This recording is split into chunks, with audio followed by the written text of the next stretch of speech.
وہ متذبذب سا حیا کو دیکھنے لگا. کیا کہہ رہے ہو؟ مجھے تو کچھ بھی سمجھ میں نہیں آ رہا. کسی نے اس کے نچلے کنارے پہ لیمو کا رس لگایا ہے. پھر اس نے ذرا سا چونک کر حیا کو دیکھا. تمہارے پاس کیا ماچس ہے؟ اور وہ جواب دیے بنا الٹے قدموں پیچھے آئی، دروازہ پورا کھول کر ایک طرف کو ہوئی اور معتصم قدرے جھجکا اور پھر کاغذ پکڑے اندر داخل ہو گیا. حیا نے اپنی اور ڈی جے کی میز کی کرسیاں کھینچ کر آمنے سامنے کی اور پھر ٹالی کی میز پر چیزیں الٹ پلٹ کرنے لگی. کیا تم بھی بچپن میں لیمو کے رس اور آگ والا کھیل کھیلتے تھے؟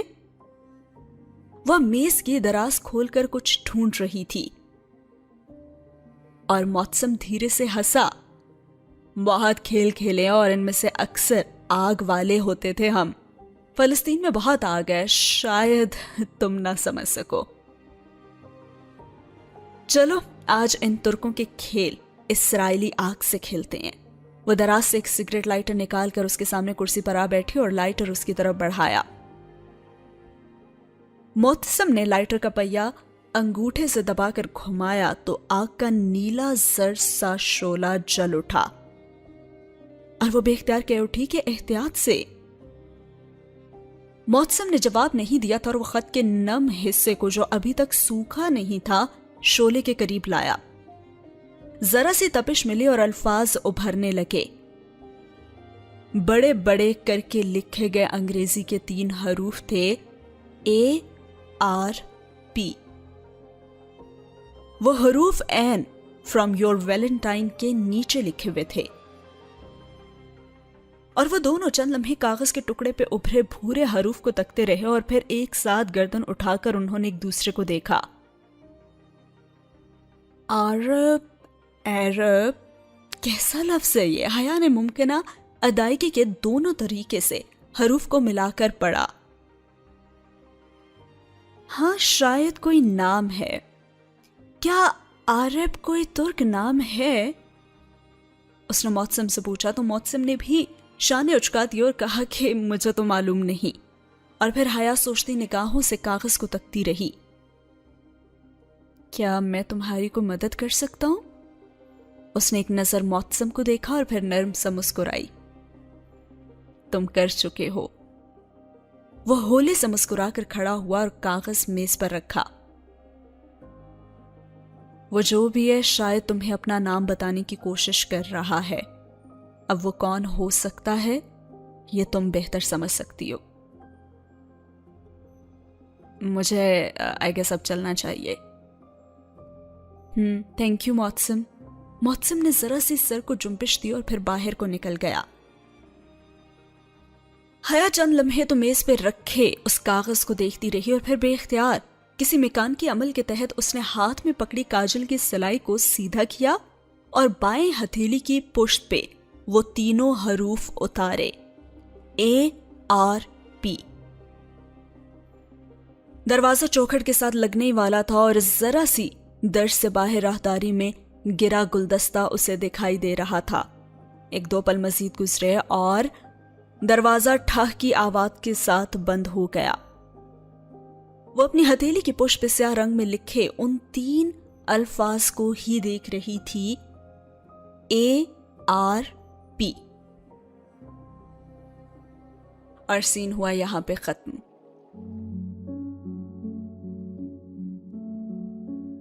اس نے اوپر بنے کیبنٹ کا دروازہ کھولا، چند ڈبے الٹ پلٹ کیے اور نچلے خانے میں سرخ مرچوں کا ڈبہ نہیں تھا.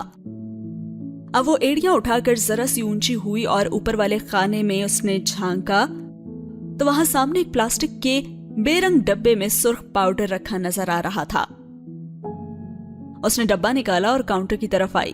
وہاں ڈی جے بھی کھڑی سلیب پہ کٹنگ بورڈ کے اوپر پیاز رکھے کھٹا کھٹ کاٹ رہی تھی اور اس کی آنکھوں سے آنسو گر رہے تھے. بریانی کی مقدار تو زیادہ ہے، 4 چمچ سرخ مرچ کے ڈال ہی لیتی ہوں، شاید ذرا سا ذائقہ آ جائے. ٹھیک ہے، وہ خود کلامی کے انداز میں کہتی ہوئی ٹوکری سے چھوٹا چمچ ڈھونڈنے لگی. ہاں ٹھیک ہے. ٹیچر نے بھی بھیگی آنکھیں اوپر اٹھا کر اسے دیکھتے ہوئے رندی سی آواز میں کہا اور آستین سے آنکھیں رگڑی.